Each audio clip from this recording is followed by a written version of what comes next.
Today on D&D Academia, we discuss the Scissors of Shadow Snipping, a wondrous, rare magical item, which normally requires attunement by a Fae or spellcaster, but that is up to DM discretion. Please open your textbooks, The Wild Beyond the Witchlight, to page 213. With these scissors, as an action, you make a few snips with the iron shears and cause the shadow of a humanoid creature you can see within 5 feet of you to detach from its source. If the creature is unwilling to give up its shadow, it can make a DC 15 Charisma saving throw, retaining its shadow on a success, whether or not the shadow is snipped. This property of the scissors can't be used again until the next dawn.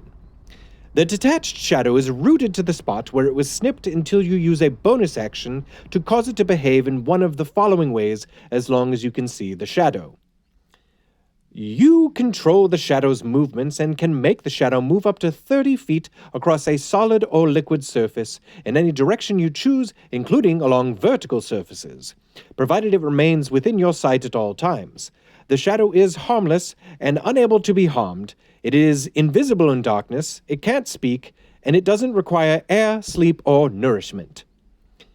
You can relinquish control of the shadow, at which point it becomes autonomous and behaves as the DM wishes. It uses the shadow stat block in the monster manual, but its creature type is Fae instead of undead. A creature whose strength is reduced to 0 by the shadow's strength drain attack does not die but falls unconscious instead.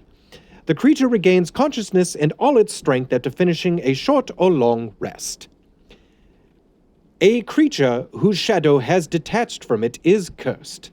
If the shadowless creature is subjected to any spell that ends a curse, or if its detached shadow is reduced to 0 hit points, the detached shadow disappears and the creature regains its normal shadow instantly. Now, as for how to use this in-game, you could either give it to a villain, the BBEG, or your own players.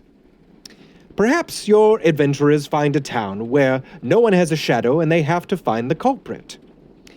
Or, throughout a campaign, every once in a while you run across someone without a shadow, and due to whatever reason, they don't remember how it happened.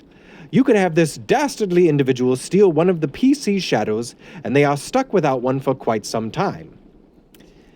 Then, of course, there is the option of giving the item to your players and see if they can create any possibility for good use of them.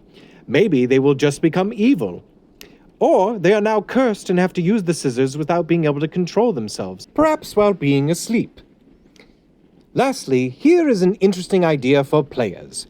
What if your somewhat darker-minded character has the scissors and uses them to keep the shadows of anyone they have defeated? Maybe they collect them in a bag of holding or some other extra-dimensional space.